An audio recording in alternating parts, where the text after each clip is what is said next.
A cobertura ao vivo do enterro do Papa Francisco hoje, e eu vou introduzir vocês a uma nova síndrome de casamento, de vídeo de casamento, síndrome de vídeo de casamento, tá? Não sei quantos de vocês acompanharam pela manhã a saída do Papa Móvel com o caixão do Papa Francisco e todo o ritual e toda o protocolo cruzando as ruas de Roma até chegar à igreja de Santa Maria Maggiore, né? Santa Maria Maior, tá? Onde era o local que, segundo dizem, era o local onde ele sempre ia orar quando ia viajar para o exterior e quando voltava do exterior, tá? Ia lá orar e agradecer pela proteção, por ter tudo ocorrido tudo bem, etc, etc. O que é essa síndrome de casamento, de vídeo de casamento? É o seguinte, olhando essa cobertura da mídia, SBT, parece que o SBT também e a Globo, tá? Me lembrou uma coisa quando eu conversei com um cara que fazia vídeos de casamento, tá? Ele me falou uma coisa muito interessante. Ele falou, estava conversando com um videomaker, né? Um cara que faz tempo isso, né? Tempo de fita VHS, né? Claro, esse tempo. Fazia vídeos de casamento, fotografia, tal. E eu perguntei, curioso, e aí, como é que é lá na igreja? Todo aquele ritual católico e tal. Ele falou, olha, filmar vídeo de casamento é muito interessante. Chega a noiva, o noivo, eles caminhando, você filmando, tal, tem movimento, e etc. Agora, quando eles chegam lá diante do altar e o padre começa a falar, é o pior momento do vídeo. Para quem edita o vídeo, é o pior momento. É o pior momento. Por quê? Porque nada acontece. O casal, os noivos ficam parados e o padre falando. E o padre falando, abençoando os anéis, etc. Aí que está, pelo ponto de vista da religião, aquele é o momento simbolicamente mais importante.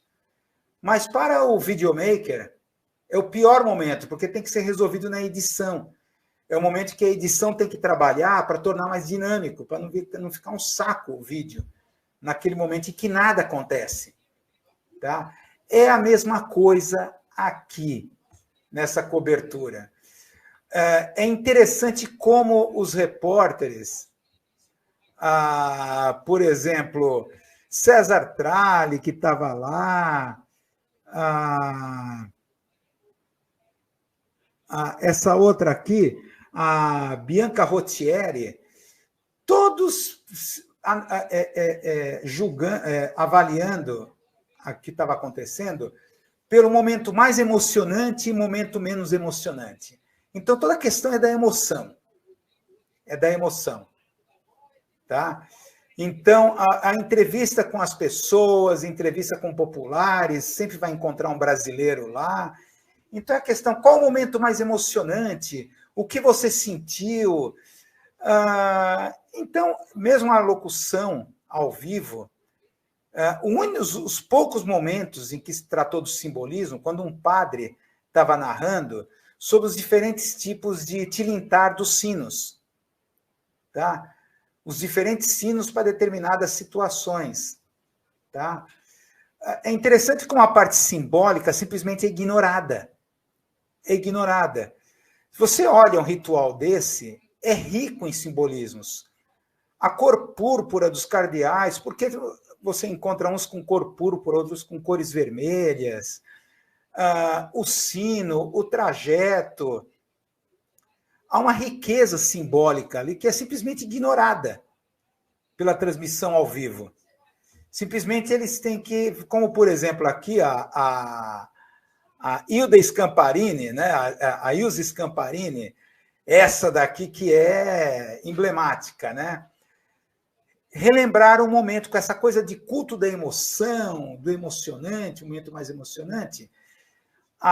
E os Scamparini do alto de algum telhado de Roma, ela sempre está no alto dos telhados. Vocês já repararam isso? Então, ainda sinto um impacto no meu sistema nervoso. Deram com destaque isso. E os Scamparini sobre declaração do Papa Francisco. Quando o Papa Francisco falou sobre a questão da questão dos LGBTQI+, dentro da igreja, o Papa Francisco falou: quem sou eu para julgar? Aí os Scamparini sentiu um impacto no sistema nervoso dela. Então você tem um tipo de cobertura dessimbolizada.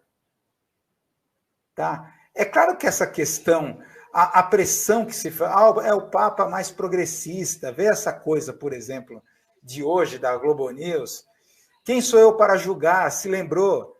Então veio um especialista em Vaticano para falar a respeito, fala sobre o Papa, sobre LGBT, sobre LGBTs, por exemplo. Então, por acharem que ele é um Papa progressista, etc., então tem que aceitar a fórceps os LGBTs. Para a igreja aceitar, seria uma revolução teológica. Seria necessário fazer um outro concílio do nível do Nicéia, né? O concílio de Nicéia. Nem falar de concílio Vaticano II. Concílio de Nicéia. Para refundar as bases teológicas da igreja. Então ficou uma pressão da mídia em cima do Papa Francisco. Tipo, os LGBT, é que nem com Lula, e o PT, hein? E o PT, hein? Com o Papa Francisco, e os LGBTs, hein? E os LGBTs, hein? A gente sabe que tem muito padre gay. E é uma grande hipocrisia, todos nós sabemos disso. Tá? Eu já dei aula em seminário, isso no começo dos anos 90, dos paulinos, aqui na Raposo Tavares, né? Era um momento em que a religião católica estava muito assustada com o avanço dos chamados pastores eletrônicos, que era o que se chamava na época, o início do neopentecostalismo, né? Só que pela televisão. Então, eles estavam preocupados que eles estavam formando padres sem formação em comunicação. Então, eles estavam convidando professores da área de comunicação para dar aula para os seminaristas. E lá fui eu, o gaiato. E lá eu testemunhei aquela coisa, hipocrisia, a revista Playboy rolando entre os seminaristas, homossexuais. Claro, é o demasiado humano que a máquina semiótica simbólica da igreja quer negar. A gente sabe disso. Só que aí que está essa pressão midiática.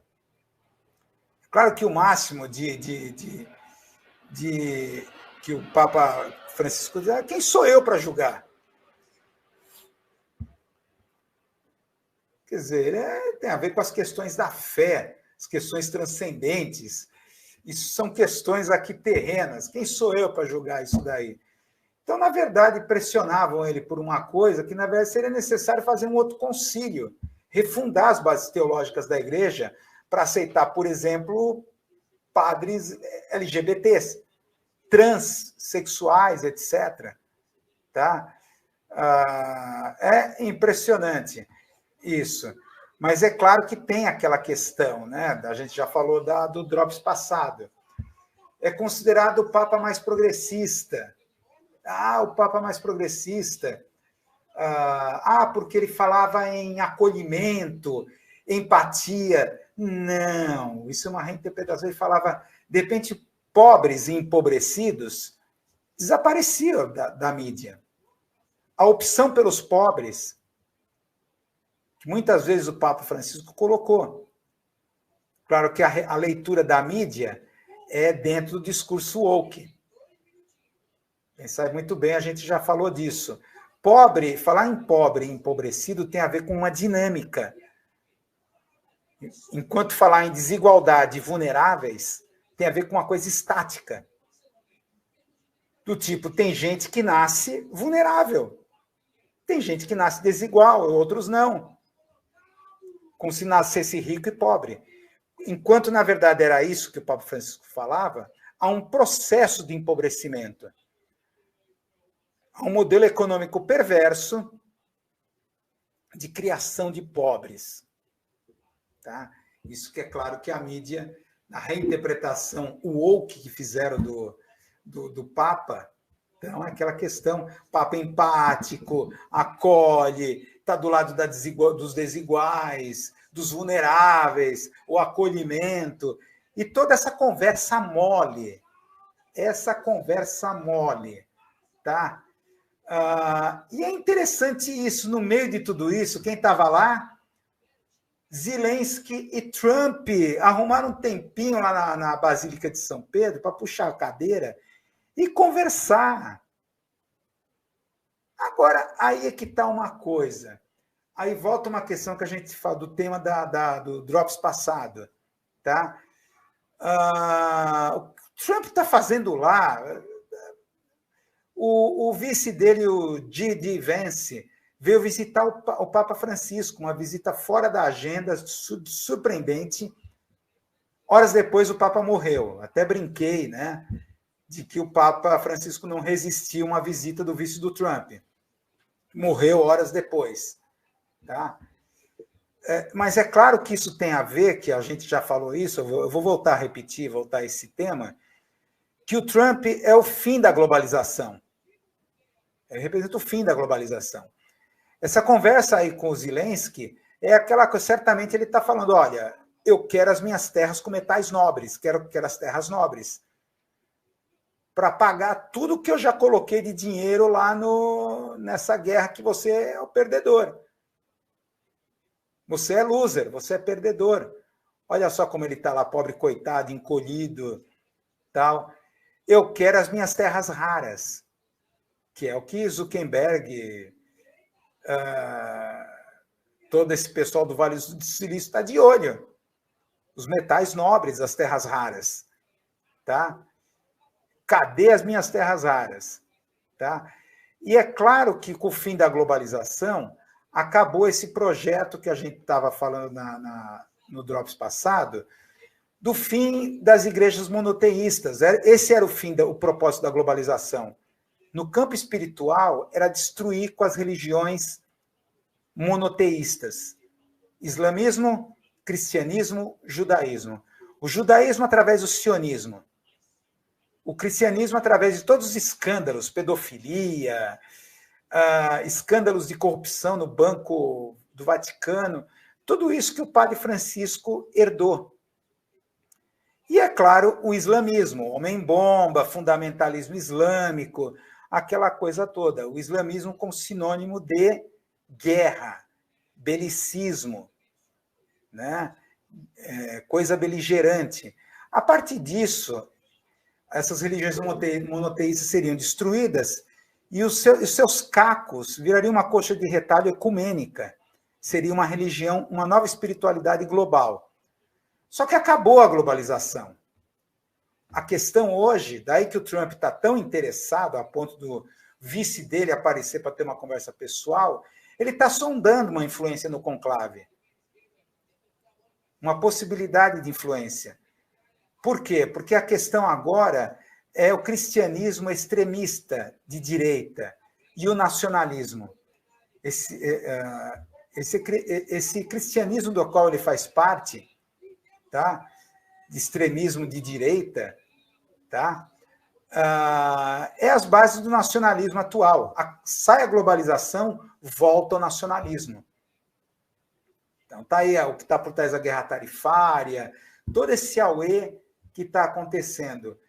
É uma reviravolta desse projeto espiritual, do ecumenismo global para o retorno da religiosidade conservadora e nacionalista. Tá? Essa é a questão. A globalização acabou. Acabou. Outra coisa, vamos avançar aqui, crítica midiática, temos que fazer a crítica midiática.